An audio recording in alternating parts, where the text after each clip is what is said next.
It had been coming a lot of years. I think it wasn't like a surprise to me or my sister. I think in the moment that it happened, we were a little bit surprised because we didn't know it was coming right then, but we knew it was coming for a long time.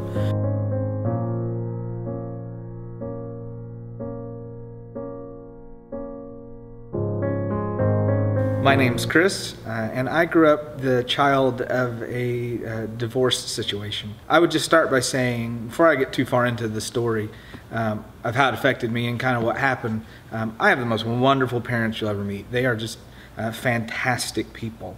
And actually, in a lot of ways, because of what happened, in fact, really I'd say because of what happened, I have a stronger relationship with both of them. Oddly enough, because of the divorce. And I won't go into the details of what happened or what caused it. That's not important. It's just not important, and it's ancient history. But I will say, give you kind of the basics of the timeline. I was 13. I'm almost 32 years old now, and it was like a lot of divorces are kind of like car wrecks in that you'll never find happy people at a car wreck. They're always unhappy. Even the slightest fender bender, somebody's not happy. Well, divorce is like that. There's never really such thing as a happy divorce. There are more, amicable ones, and there are far less amicable ones. But in our situation, it was about as healthy as could be. The thing about my situation that I think makes it a little unique, and I do contend that this is unique to, not that this doesn't happen, but in our situation at least, it's hard to talk about with people, is that my parents are in ministry. If you grow up in ministry, you grow up in a fishbowl, and the fishbowl can be a really good thing. It can be a lot of fun when things are going well, and as long as everybody's sort of, I guess, behaving perceptively. But all of a sudden you have what I would call a broken fishbowl, and everybody can see that it's a broken fishbowl, and that was tough because let's face it, the expectation is somebody, one or both, are going to lose their position depending on what they're doing, and that's precisely what happened in our situation. I mean, our life really, I lost the church that I grew up in.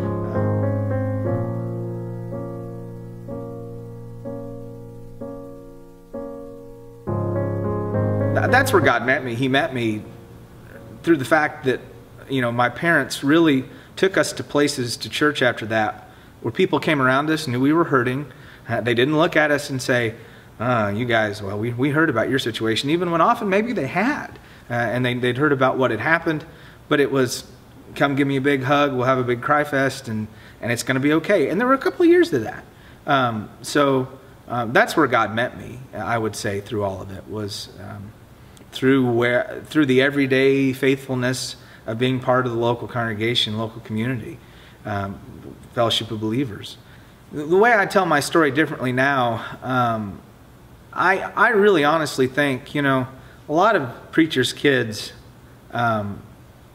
grow up with some stigmas attached to them, some negative stigmas. A lot of preachers' kids, I had a lot of friends who who really kind of did wind up the wild route and wound up rebelling. Something about going through that situation and all of us kind of going through a broken time actually made my faith stronger over time, because I had to own it a little earlier. I couldn't rely on just my parents' faith to kind of get me by, because I saw that they were sinners too, and so I realized they were struggling as I was struggling. One thing I would say, just in closing, is that if you're the kid who goes through divorce of your parents, or if you're a spouse in the situation, there's life after it. And I think oftentimes that's not something we deal very well with in the church, is the life after. And certainly I think you want to do everything you can to prevent a divorce. It's never God's ideal, but there are circumstances where I do think it can't be helped, really. I think most of the time, by the time we're aware of it in someone's life, it's often too late to intervene. Not that things can't be, you can't overcome certain things, but, and I think, I'd like to see more churches do care for people who've been through it. I think that's important, because people come to churches all the time with this, and it's not something that they want to talk about, and they're afraid people will judge them, and it's one of those, we need to do care for people who have been through this. that is one thing I would just say in closing. That's my story. I hope it helps you in some way. I hope it reaches somebody. Thanks for listening.